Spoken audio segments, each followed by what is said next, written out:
NBC News has just learned that President Trump's former national security advisor, John Bolton, has just been indicted by a federal grand jury. That, according to a senior official in the department. Bolton has become a prominent political foe of the president after he was pushed out of his role during the president's first term. Today's indictment comes weeks after the FBI searched his home in Maryland as part of a national security investigation back in August related to classified records. Señores, tenemos noticias de última hora. Una vez más, Donald Trump consigue que uno de sus enemigos políticos sea acusado formalmente. Otro rival más bajo investigación criminal, y todo esto gracias al Departamento de Justicia controlado por el trumpismo. En esta ocasión hablamos de alguien que yo ya había mencionado hace unos días y les dije y se los aseguré que sería el próximo. Así es, amigos, hablamos de John Bolton, su ex asesor de seguridad nacional durante su primer mandato, al que Trump despidió y bueno, desde entonces no ha dejado de atacar públicamente. Así que ahora oficialmente podemos sumar a la lista a John Bolton como una de las figuras que están siendo procesadas en este segundo mandato de Trump. Ya tenemos a Letitia James, la fiscal general de Nueva York, a James Comey, su ex director del FBI, del mismo modo del primer mandato, y ahora tenemos a John Bolton. Escuchemos esta noticia. I go to you, Andrew Weissman. So let's look at the three people who have been charged. What is the message? What is going on here? So what this says to the future Letitia James, the future James Comey, the people who are doing their job, who are trying to bring either civil cases. Letitia James, it brought a civil case. James Comey referred a criminal matter with lots of factual predication.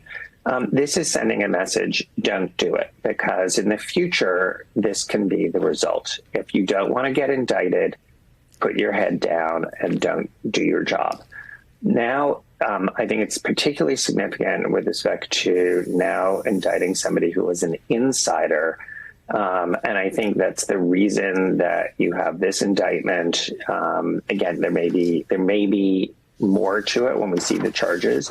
But one of the things that it accomplishes by doing this, by attacking Chris Krebs, by attacking Miles Taylor, people who used to be inside, is to say, do not speak sort of ill of Donald Trump. Do not go out and say anything that is derogatory, particularly if you are on the inside.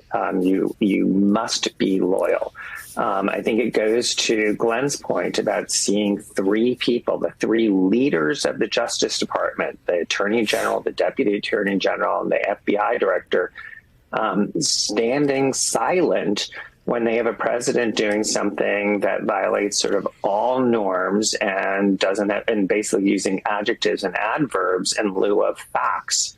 And I think that is sort of like the way you can tie this all together in terms of what this president is trying to accomplish and the lasting harm to our country because of the message it sends about what can happen going forward to hold people to account for wrongdoing.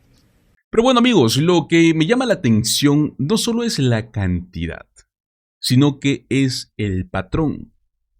Todos ellos son enemigos declarados de Trump. El documento de esta acusación tiene 26 páginas. Básicamente se le imputan como 18 cargos criminales, 8 por transmisión de información relacionada con la defensa nacional y 10 por retención ilegal de ese tipo de material. Vamos a tocar a fondo ese último tema y van a entender a qué me refiero. En teoría, si es que sumamos todas las penas máximas, hablamos de que John Bolton podría enfrentar hasta 180 años de prisión. Claramente es una cifra teórica, ¿no? Porque en la práctica las sentencias suelen ser mucho menores. Pero bueno, de todos modos, los cargos están dentro de la ley de espionaje de Estados Unidos.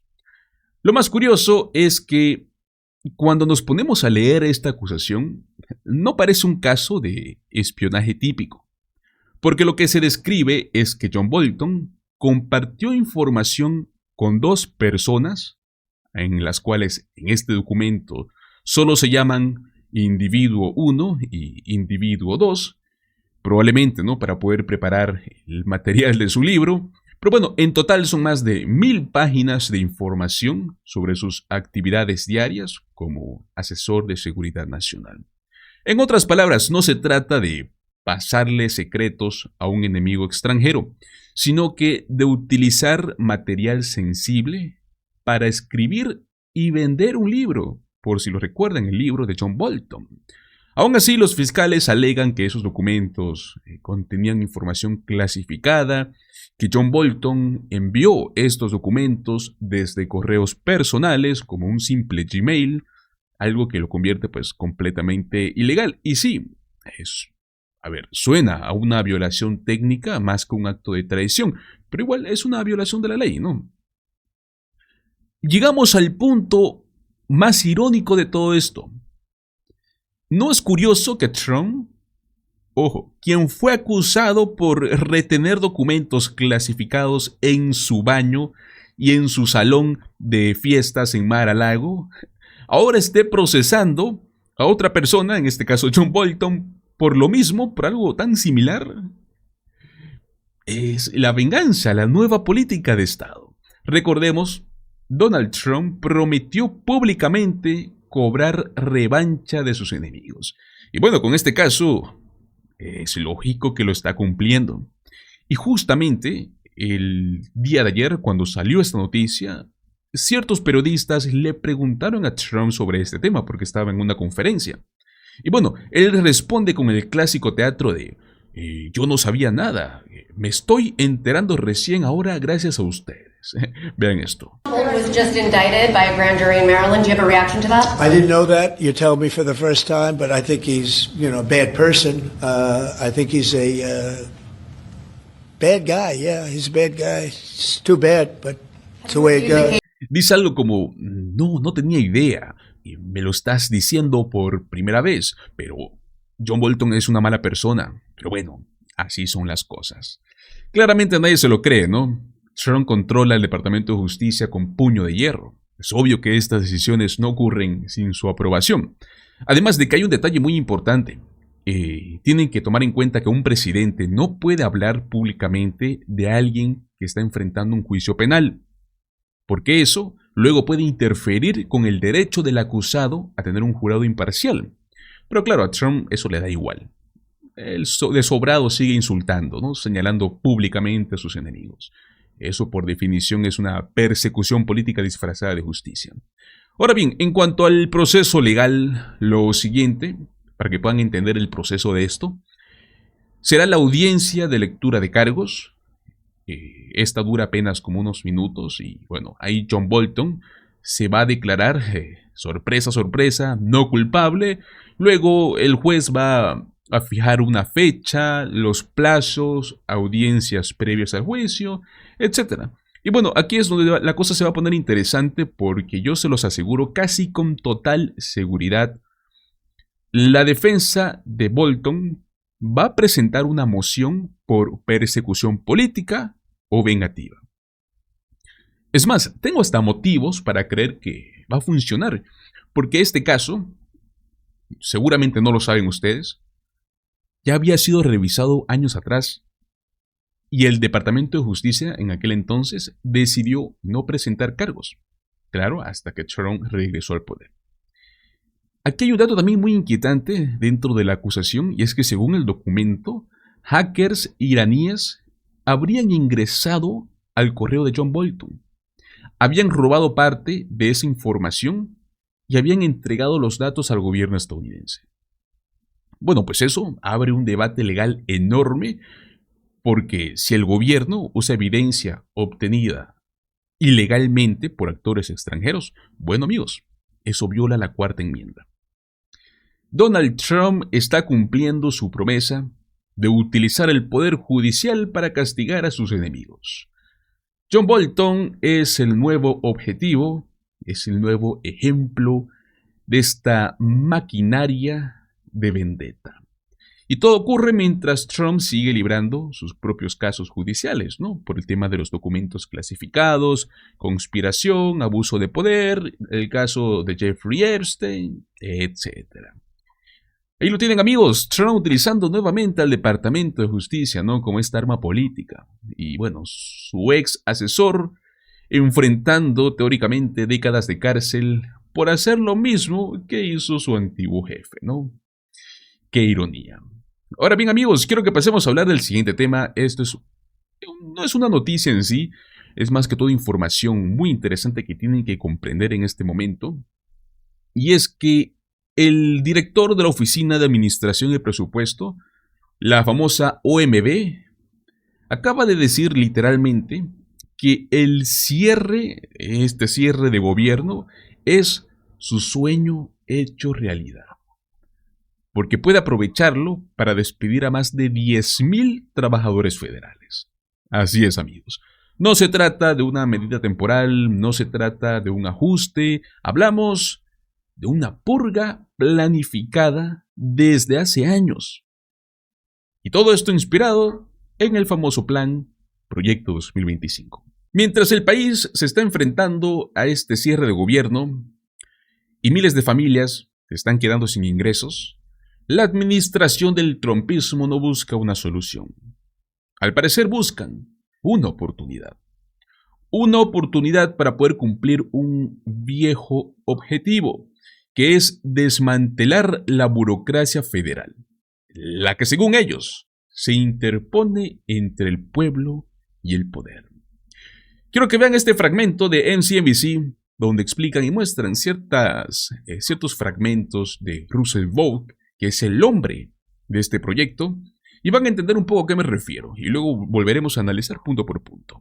It is day 269 for those of you who are counting of the second Trump administration. And this afternoon, the president held a press conference touting the surge of federal agents to American cities that he claims are struggling with crime. Trump was joined in the Oval Office by FBI Director, you know him well, Kash Patel, and Attorney General Pam Bondi, who both helped him make his case for the crackdown. And the president floated the next city that could soon see a deployment of federal forces. I'm going to be strongly recommending, at the request of government officials, which is always nice, that you start looking at San Francisco. I think we can make San Francisco. There's one of our great cities 10 years ago, 15 years ago, and now it's a mess. And we have great support in San Francisco, so I'd like to recommend that for inclusion, maybe in your next group. I want to know, was it the government officials in San Francisco that asked for it? Who knows? The administration has already sent the National Guard, of course, to Los Angeles, Washington, D.C., Memphis, and Chicago. He also ordered troops to Portland, but a judge there has blocked the move for now. Most of the cities are run by Democrats who say Trump's actions are not necessary. Meanwhile, the government has been shut down for a total of 15 days with no sign of reopening. The Senate failed to pass the House stopgap funding bill for the 9th time, and they plan to vote again tomorrow. But one senator told Semaphore that the shutdown has entered what he called the stupid stage. Thousands of federal workers have already been permanently laid off. Earlier today, Office of Management and Budget Director Russell Vought, who has become a very well-known person in this administration, he spoke about the administration's plans to fire even more people. We want to be very aggressive where we can be in shuttering the bureaucracy, not just the funding, but the bureaucracy, that we now have an opportunity to do that. And that's where we're going to be looking for our opportunities. So you're saying there's been a snapshot of 4,000 jobs cut. Correct. Is there a special, but it could grow much higher? It could grow higher. I think we'll probably end up being north of 10,000. But this afternoon, a judge issued an emergency order that at least temporarily blocks mass layoffs during this shutdown. All right, now let's bring in our nightcap. My best friend at MSNBC is here, my partner, Ali Velshi. He's MSNBC's chief correspondent and host of the weekend show, Velshi, if you haven't seen it. Anthony Fisher joins us, senior editor of MSNBC Daily, and journalist John Avallone. He is host of the Bulwark podcast, How to Fix It, with John Avallone, and I highly recommend it. All right. Unfortunately for you two, Ali gets the first question. Yeah. The boys here. Bring it. Okay, on one hand, Russell Vought wants to fire more than 10,000 federal workers. On the other, Trump is keeping paychecks flowing for some employees. Help understand that. Yeah, so Russell Vought has had this all worked out for a long time, right? He wrote it in Project 2025. This is his dream come true. Any opportunity to make the federal government smaller. He's not concerned as much about efficiency in the conversations you and I have about, hey, can the post office be more efficient? Can the IRS be more efficient? That's not Russell Vought's The answer is yes on both. yes, but in Russell Vought's world, none of this should exist, right? He doesn't want any of that. Excuse me, I realize this is late night TV, but I'm pretty sure you're aware we don't curse on this program. Yeah, exactly.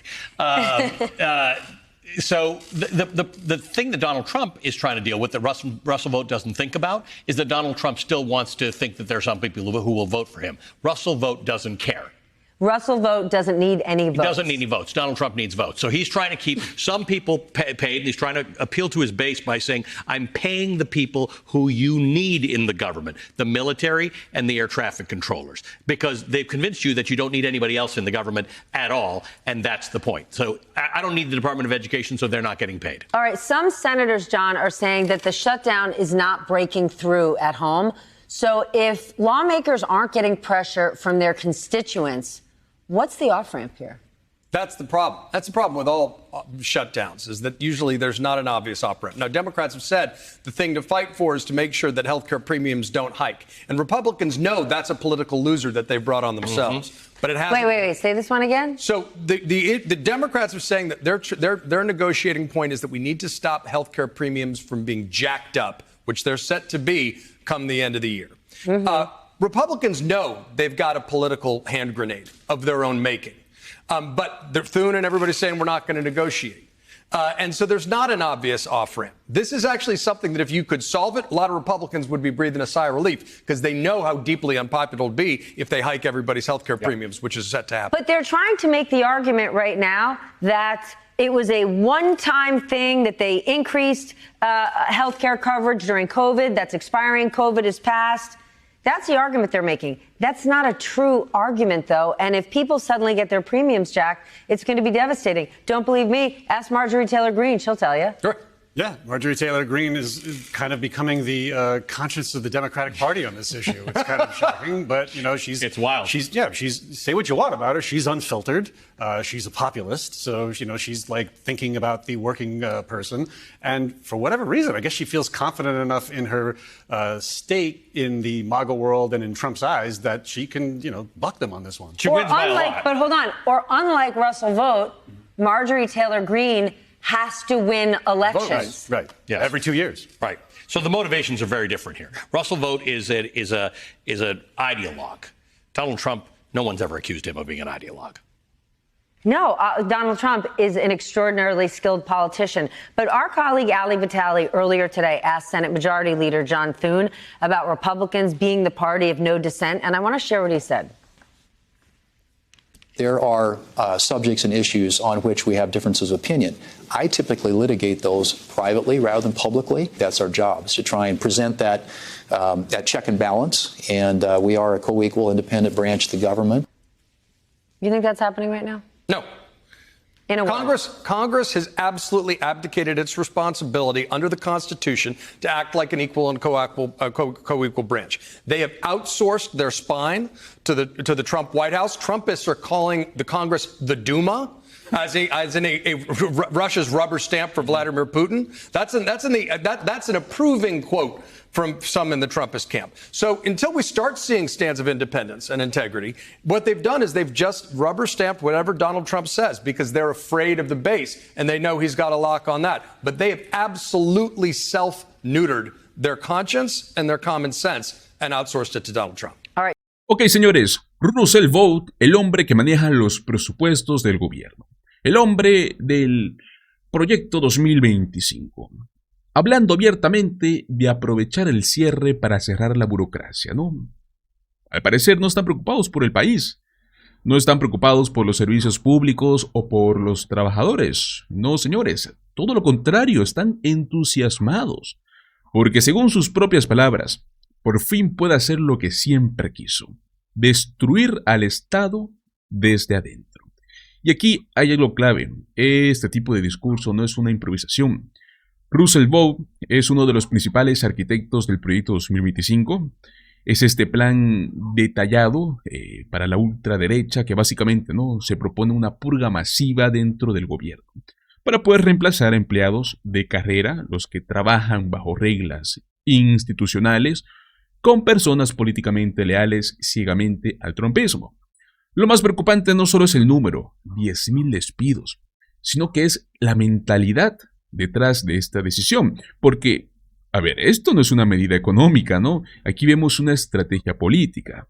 Es una jugada para poder debilitar las instituciones, para poder consolidar el poder en manos del Ejecutivo, poder eliminar cualquier voz independiente dentro del aparato estatal. Y sí, suena autoritario. Y es que, amigos, es porque es autoritario. Cuando un presidente y su equipo utilizan el cierre de gobierno como un arma política para castigar empleados públicos, lo que están haciendo es usar el caos como una herramienta de control. Ahora bien, yo he visto defensores del trumpismo que argumentan que esto es eficiencia, ¿no? El famoso factor de la eficiencia por el que nació el DOGE, el Departamento de Eficiencia Gubernamental de Elon Musk, que el gobierno tiene que reducir los gastos.